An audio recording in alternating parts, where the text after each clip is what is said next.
A desigualdade racial está intimamente ligada ao racismo. Infelizmente, vivemos em uma sociedade que tem esse pensamento intolerante e até mesmo hostil enraizado em sua estrutura. Isso traz consequências sociais profundas à população negra em diversos aspectos, como na educação, saúde, trabalho e até mesmo a violência sofrida diariamente por milhares de homens e mulheres negras. Dessa forma, é certo dizer que o histórico da desigualdade racial é extenso, marcado por injustiças e atrocidades ao longo de séculos e séculos de abuso e repreensão.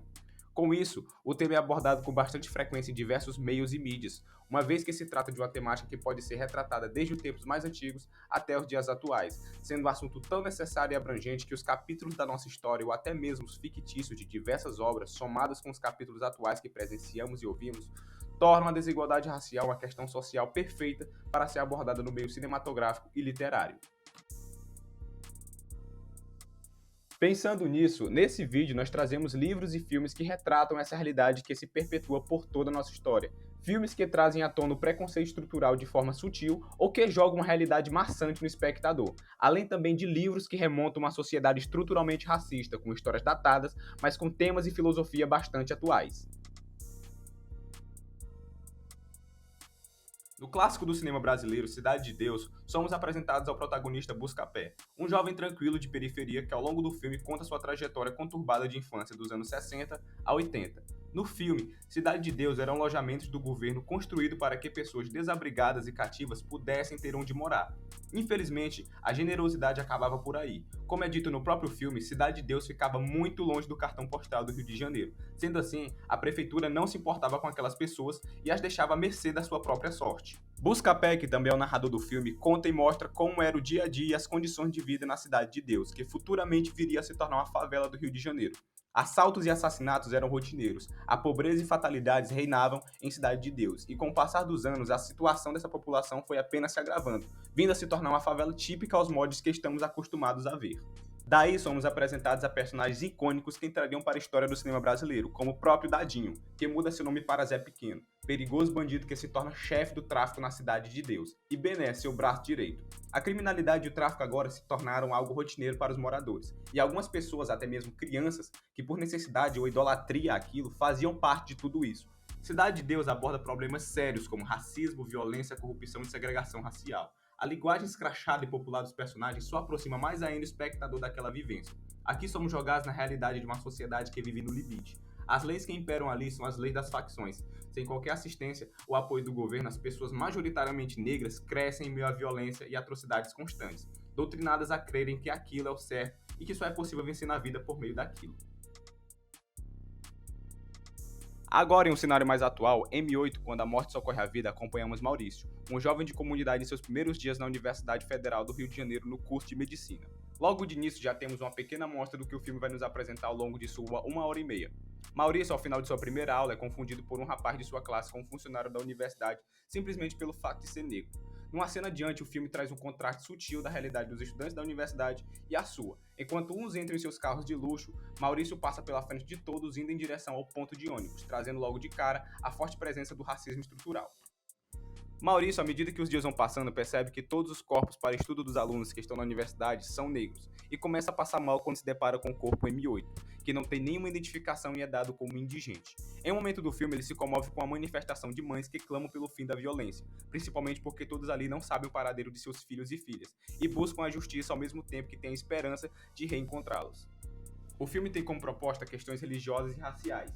A mãe de Maurício é um umbandista e o leva para um terreiro. Maurício, que a essa altura vê M8 vivo em todos os lugares, descobre que tem algo a fazer. Ele deve descobrir quem é aquele homem e trazer paz para o seu corpo.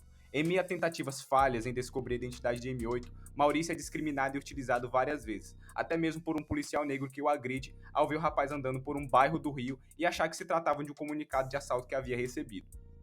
M8, quando a morte socorre a vida, traz um enredo espiritual e enigmático que serve como palco para mostrar o preconceito sofrido por um jovem negro enquanto tenta resolver seus problemas e conflitos pessoais, além de mostrar a dura realidade entre a população negra da periferia e a população branca que vive nas áreas nobres do Rio.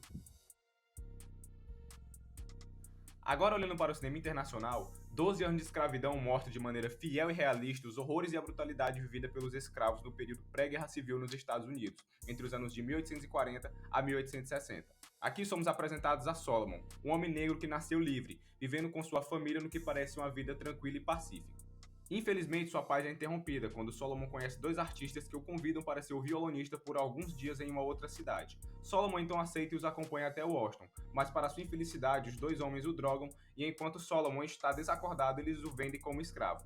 A partir daí, Solomon se vê numa luta diária para sobreviver num tormento que iria perdurar por 12 anos. No decorrer do filme, Solomon é passado de senhor para senhor como mercadoria, e não como um ser humano, assim como todos os outros que o acompanham. Ao ser vendido pela primeira vez, Ford, o senhor que o compra, parece ser um homem mais acolhedor e gentil, que não gosta de torturar ou castigar seus escravos, sentindo até empatia por eles, porém ainda vê-los como uma mera mercadoria. Após Solomon ser ameaçado de morte, Ford se vê obrigado a entregar ele para outro senhor na tentativa de salvá-lo. Então Solomon entrega a Epps, um impiedoso senhor de uma fazenda de algodão que sente prazer em subjugar negros. A partir daí, a vida de Solomon vira um verdadeiro inferno. Lesões corporais e castigos eram rotineiro na vida dos escravos por conta da crueldade de Epps, e o filme faz questão de nos mostrar isso da forma mais explícita possível, seja por meio de cenas de chicotadas, enforcamento ou estupro. Ali os negros viviam de forma tão precária e submissa que alguns pensavam que até a morte seria o melhor caminho. 12 anos de escravidão conta a jornada real de Solomon Northup, negro que viveu 12 anos como escravo e conseguiu voltar para sua família depois de anos sendo escravizado. O filme e o livro escrito pelo próprio Solomon, livro esse que inspirou o filme, é uma verdadeira história de superação. Nesse período ele conhece diversas mazelas do ser humano e sente na pele o descaso e o abuso dos senhores contra os seus escravos. Assim, o longa demonstra como o ser humano pode ser cruel com o próximo simplesmente por conta da sua cor. Com isso, apesar de ser uma obra datada de 200 anos, a forma que o preconceito é retratado no filme permanece bastante atual.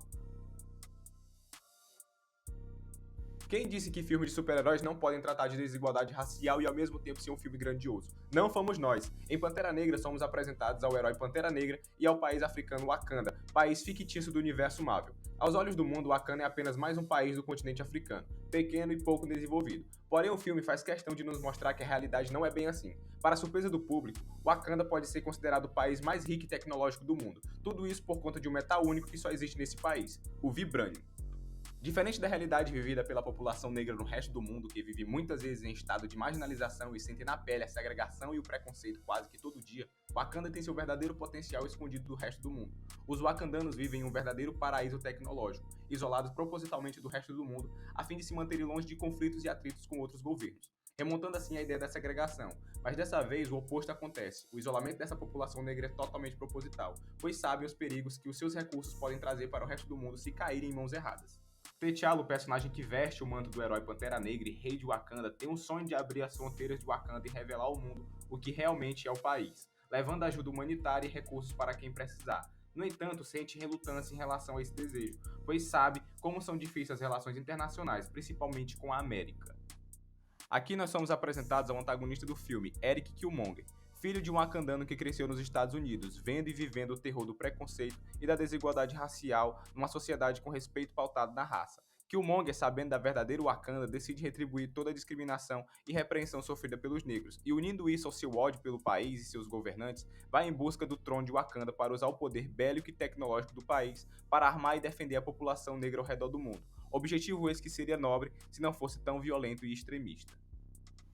Com a ambição de conquistar os conquistadores, por assim dizer, Killmonger consegue se infiltrar em Wakanda e tomar o trono de T'Challa, o rei até então. Deixando toda a cultura e o passado da nação de lado, Killmonger se torna um rei tirano, e agora mais do que nunca está próximo de chegar ao seu tão sonhado objetivo, a supremacia do povo negro por meio do medo e da violência.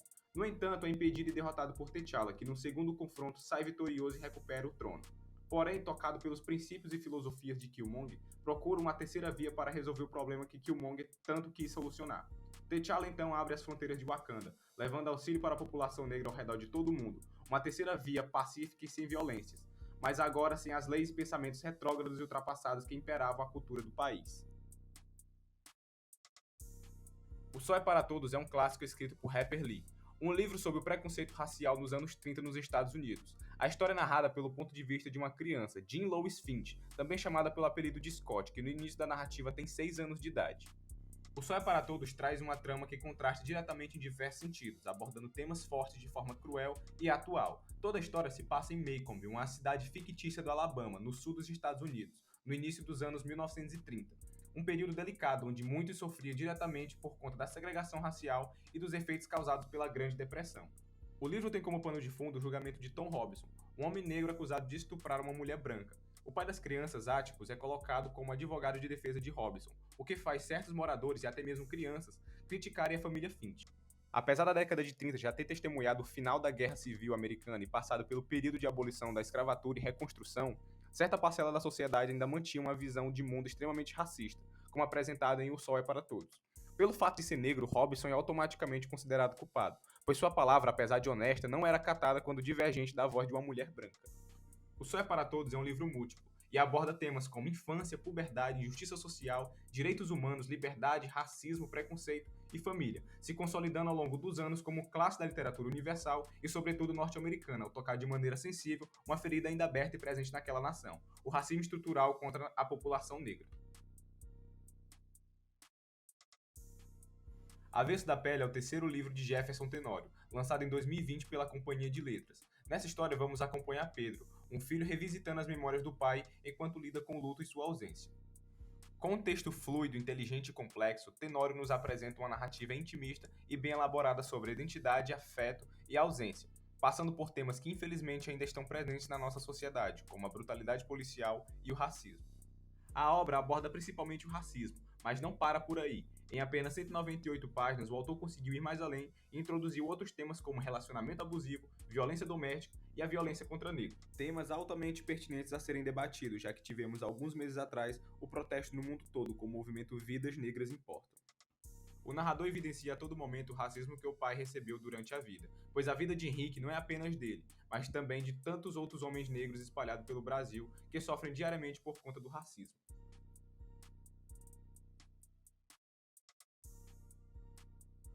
Pequeno Manual Antirracista é um ensaio da filósofa, professora, militante feminista e antirracista brasileira Djamila Ribeiro. Na obra, a filósofa defende que o racismo é um desafio para toda a sociedade brasileira, devido ao passado escravocrata que o Brasil possui. Em 10 capítulos, a autora aborda temas importantes como racismo estrutural, negritude, branquitude, violência cultural e entre outros temas ligados ao racismo. O livro ganhou maior notoriedade em 2020, quando o episódio de racismo contra o norte-americano George Floyd surgiu na mídia, assim como o movimento Black Lives Matter. Depois disso, houve uma grande procura de livros que abordam essa temática racial, devido à comoção em todo o mundo acerca daquele caso e de diversos outros de racismo escancarado na violência policial.